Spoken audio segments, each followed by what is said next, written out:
হলো বাঁধাকপি, আলু, কুমড়ো, পেঁয়াজকলি, মটরশুঁটি, ডিম দিয়ে রেসিপি করব। ঠিক আছে, যখন করব ডিমটা সিদ্ধ হচ্ছে। তেল গরম হয়ে গেল, কড়াই গরম হয়ে গেছে, তেল দিলাম। এখন একটু সাদা তেলই দিচ্ছি।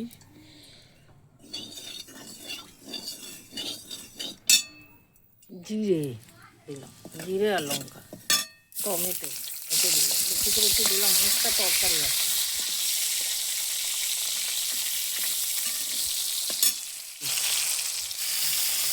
আলুও দিয়ে দিলাম, এই লবণ দিলাম, কপি, আলু, টমেটো একসাথে, হলুদ দিলাম।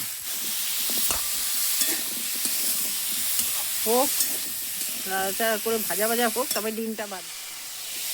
এই পেঁয়াজগুলি দিলাম,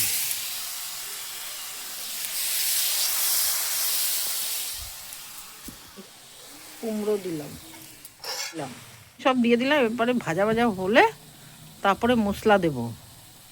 হলুদ নুন দেওয়া হয়ে গেছে, যা হচ্ছে ঢেকে দিয়েছিলাম। এই টপিগুলো, আলু ঠালুগুলো সব, কুমড়ো টুমড়ো সব সিদ্ধ হয়ে গেছে। জিরে, ধনে, রসুন, আদা দিয়ে দিলাম। লঙ্কার গুঁড়ি দিলাম, লঙ্কা ভেজে দিয়েছি, আবার একটু দিয়ে দিলাম। ঝাল ঝাল না হলে পাঁচমিশালো তরকারি তো, কুমড়ো দিয়ে, আলু দিয়ে, ফুলকপি দিয়ে তরকারি করে উপরে ডিমটা দিয়ে দেবো। জল না দিলে ভালো লাগবে না।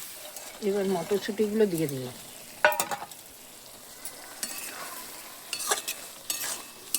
এবার চিনি দেবো আর দিয়ে দেবো ধনে পাতা দিয়ে নামিয়ে দেবো।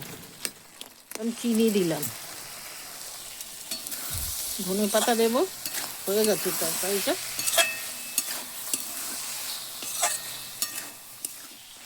এই ধনে পাতা,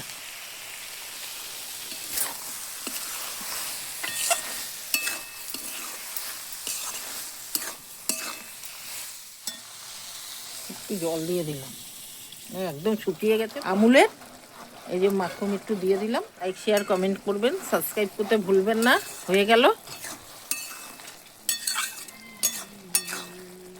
পাঁচমিশালো তরকারি। এবার ডিম দুটো দিয়ে দেবো।